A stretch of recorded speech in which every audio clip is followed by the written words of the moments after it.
కుమ్రం భీం జిల్లా సిర్పూర్ యూలో భారీగా నకిలీ పత్తి విత్తనాలను గుర్తించారు పోలీసులు. నకిలీ విత్తనాలు అమ్ముతున్న ఇద్దరిని అదుపులోకి తీసుకున్నారు. వారి వద్ద నుంచి 5.45 క్వింటాల నకిలీ పత్తి విత్తనాలను స్వాధీనం చేసుకున్నారు. ఎవరైనా నకిలీ విత్తనాలు విక్రయిస్తే కఠినమైన చర్యలు తీసుకుంటామని హెచ్చరించారు ఎస్పీ నిఖితా పంత్. నకిలీ విత్తనాలు అమ్ముతూ పట్టుబడితే పీడీ కేసులు నమోదు చేస్తామన్నారు. రైతులు కూడా నకిలీ విత్తనాలపై అప్రమత్తంగా ఉండాలని సూచించారు ఎస్పీ.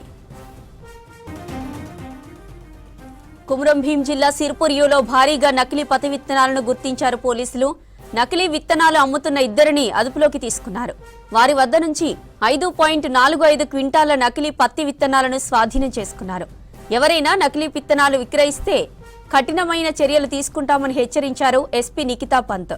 నకిలీ విత్తనాలు అమ్ముతూ పట్టుబడితే పీడీ కేసులు నమోదు చేస్తామన్నారు. రైతులు కూడా నకిలీ విత్తనాలపై అప్రమత్తంగా ఉండాలని సూచించారు ఎస్పీ. పత్తి విత్తనాలు ఉన్నాయి. ఇంకా ఫర్దర్ అది డిఎస్పీ అశోక్ మార్గదర్శనంలో ఫర్దర్ దర్యాప్తు చేశారు. వాళ్ళ ఇంటరోగేషన్ అప్పుడు ఇంకా ఇన్ఫర్మేషన్ వచ్చింది మన దగ్గర.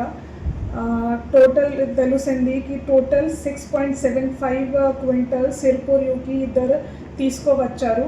ఇది హౌస్ సర్చ్ చేసినప్పుడు ఇంకా రికవరీ దొరికినాయి.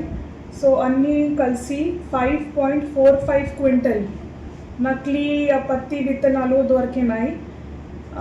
ఇందులో ఇద్దరు అక్యూజ్డ్ ఉన్నారు.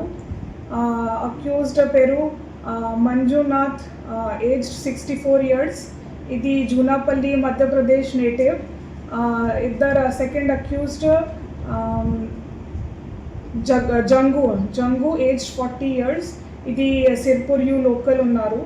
तो ఇది ఇద్దరు కలిసి ఫాస్ట్ మనీ కోసం ఈ నకిలీ పత్తి విత్తనాలు ఇక్కడే అమ్మించడానికి ఇక్కడే తీసుకువచ్చారు. ఈ మొత్తం ఈ టీంలో విక్రమ్, ఎన్ నాగేంద్ర బాబు కానిస్టేబుల్, ఇంకా కే నాగేంద్ర కానిస్టేబుల్. ఇది డిఎస్పీ అశోక్ మార్గదర్శనంలో ఈ ముగ్గురు కలిసి చాలా మంచి పని చేశారు. ఇది అన్ని ప్రజలకి ఒక అభ్యర్థ ఉంది కి అన్ని సీడ్స్ గవర్నమెంట్ అప్రూవ్డ్ బయర్స్ నుంచి, గవర్నమెంట్ అప్రూవ్డ్ డీలర్స్ నుంచి కొనండి. అంటే ఈ నకిలీ సీడ్స్ వద్దండి. అండ్ ఇంకా ఇప్పటి వరకు ఆసిఫాబాద్లో టోటల్ 13.25 క్వింటల్ నకిలీ పత్తి విత్తనాలు దొరికినాయి ఇప్పటి వరకు.